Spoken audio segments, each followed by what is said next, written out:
Hello there from me, Derek Cummings at South Wales again, and it's been a long time since I've made a video, so I'm pleased to be back and need to say very many thanks to all those people that have contacted me to ask how I was, because I haven't been making videos for a little while, and in fact one person thought I'd died.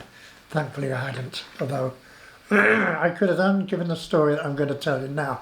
It's probably one about survival, more about my survival and about how you might survive if you hit a problem.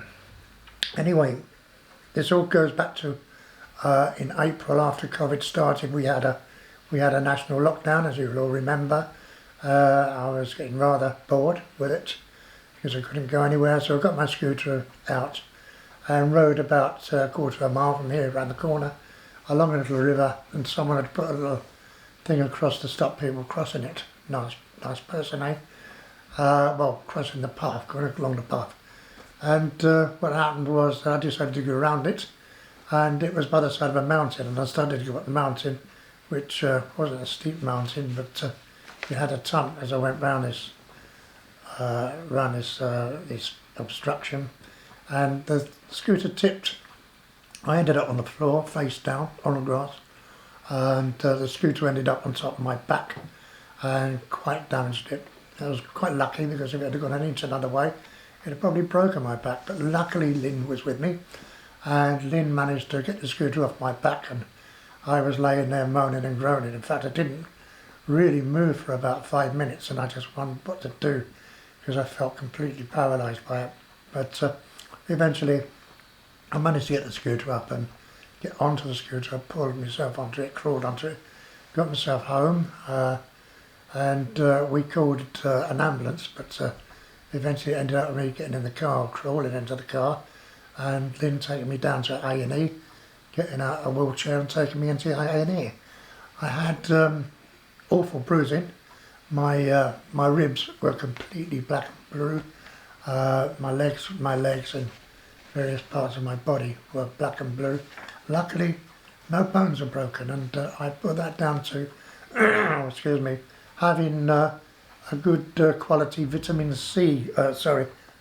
D, which I have talked about before, and I will obviously talk about again, but vitamin D strengthens bones. Anyway, what happened was, when I got home, I couldn't do nothing. I had a job getting into the house and into a room, and to go anywhere, just to go to the bathroom would take me 5 minutes, 10 minutes. That's with a stick, and I'm nearly breaking the stick, putting all the pressure under a stick, because how much pain I was in, even using morphine as a painkiller. So I was like that for something like 2 or 3 weeks, and when I woke up in the morning, I couldn't breathe. I was panicking with breathing, and it was absolutely awful. So I had something to help me breathe, and I couldn't do nothing. Well, what happened was that depression and anxiety set in to make things even worse, and I wallowed, and I wallowed quite badly in self-pity, because I felt at the time as though I really was never going to walk again, because I couldn't even stand up properly. So, you know, I wallowed and wallowed and wallowed until I got near, I think it was near to the 4th week, and I thought, I'm going to have to do something, because I can't stay like this for the rest of my life, and I'm going to have to move. And I forced myself to move, as breathless and everything as I was. I had to push myself through the pain barrier until I started to be able to walk into another room even, or to the bathroom, or, you know, from one part of the house to another. It took me a long time. That took me another few weeks. But as time went by, though I started to feel a bit better, I became unsteady on my feet, because in the month that I was completely immobile, it wasted away loads of muscle. My breathing had got worse. Everything was really bleak. I'd gone into a depression, I'd gone into anxiety, and I had this, I think the worst part was a crushing tiredness. I felt so tired, I felt like I needed a year's sleep. And that was after a night's sleep. I'd have a night's sleep, and then I would feel like I needed to go back to bed again. But I thought, well, if I give in here, then I might just, that might be the end. Because every day felt like an end. I felt like I was dying, literally. I'd never felt like that before. I was going off my food. I lost 7 pounds. I'm not sure what that is in kilometres, whatever it is. But it was really bad. And I decided I'm going to have to start an exercise routine. Because if I don't start an exercise routine, I'm just not going to be here very long, because with the tiredness, with not doing anything, with wanting to sleep all the time, the bad breathing, I had to do something to try and improve myself. And so there started a very slow, long road to recovery, and that's why I haven't heard of me just lately. In fact, a lot of people noticed that they hadn't seen me on my site, We Strive to Breathe Easier, and gladly I'm back on there now. And again, thanks to all the people that have said they're pleased to see me back in there, and it's great to be with all my friends from North America, of which I know I've got hundreds over there. But anyway, the hardest part began, and it started, and it was really baby steps. I searched the internet for exercises, for CRPD exercises.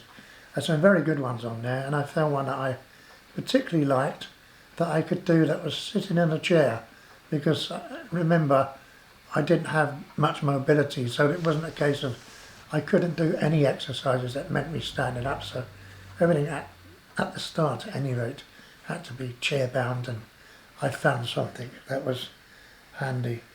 And I just realised I had to keep going.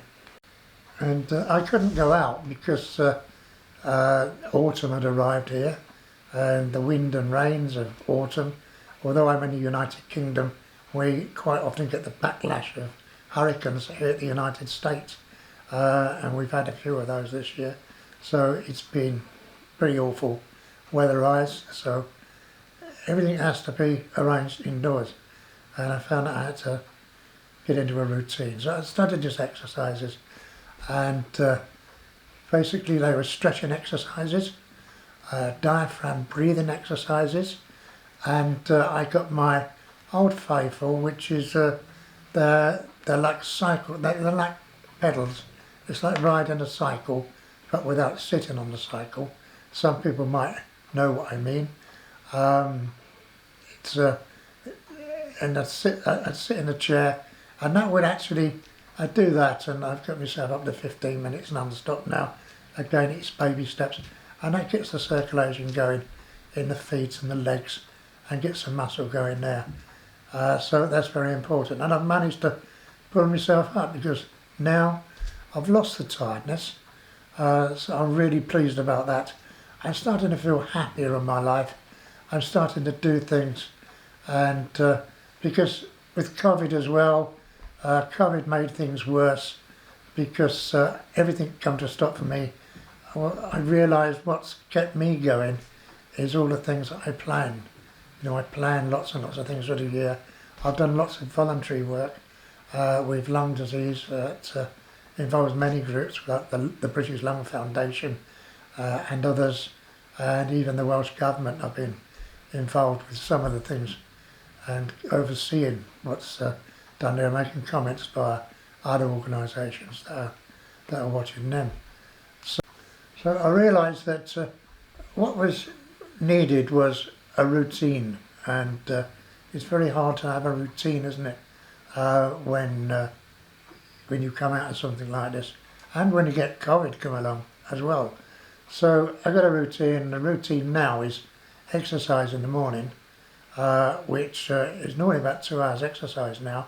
It's baby steps, but they're not frantic exercises, not in any way.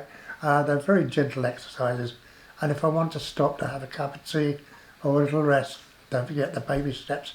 I do it. Nothing is in a hurry. But of course I'm safe, I'm at home, and I'm in my own place, which is nice. I use a breather as well. There's a thing called the breather, and it strengthens the lungs. You might like to just Google the breather. It'll tell you what it is. I've got the device here. Someone asked me, I'll send you a picture of it or something or other. But that's nice as well.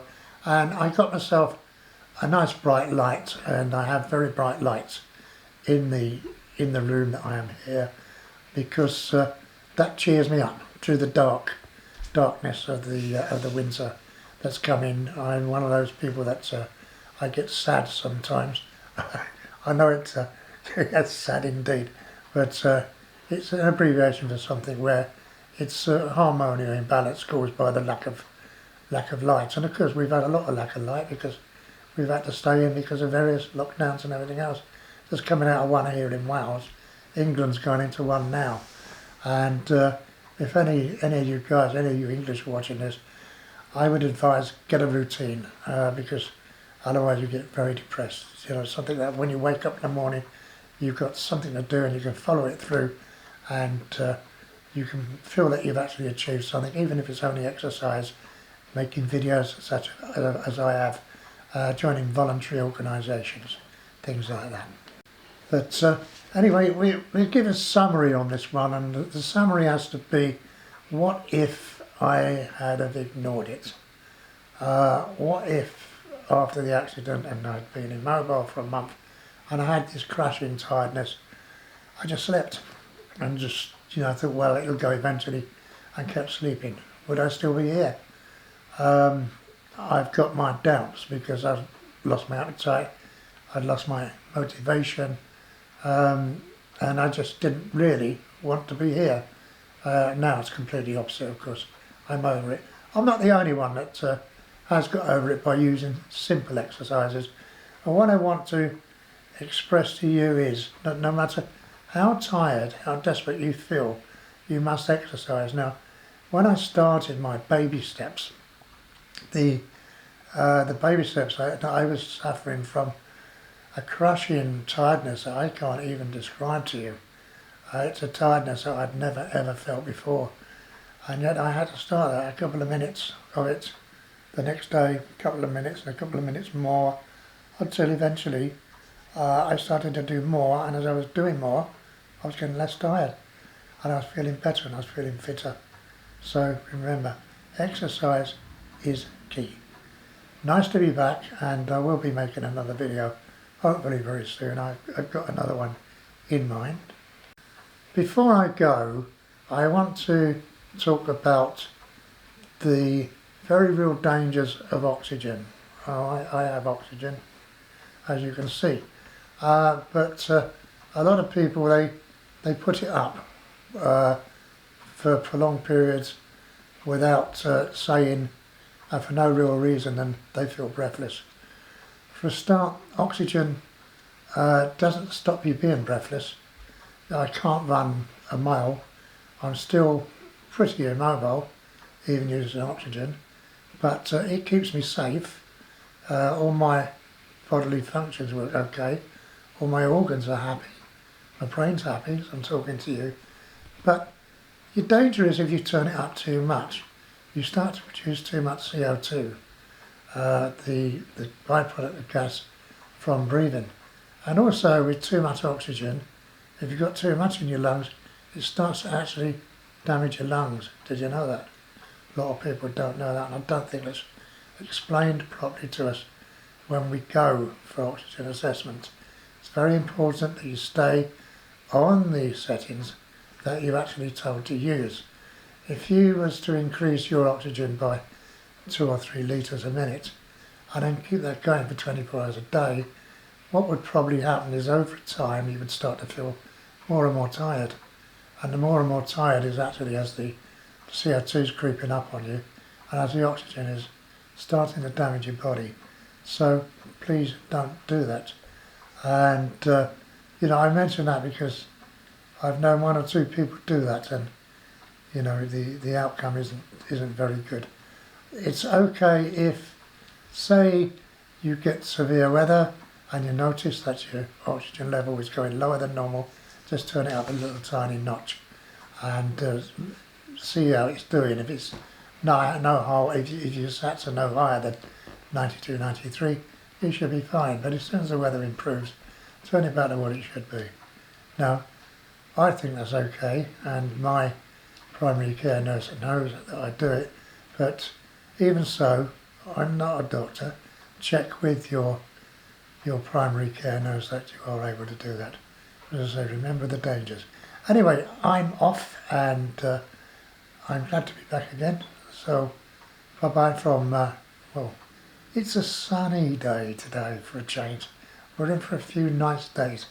I think we might be in for a cold winter. Oh, how's that? No. Bye-bye for now, and breathe easy. Bye-bye.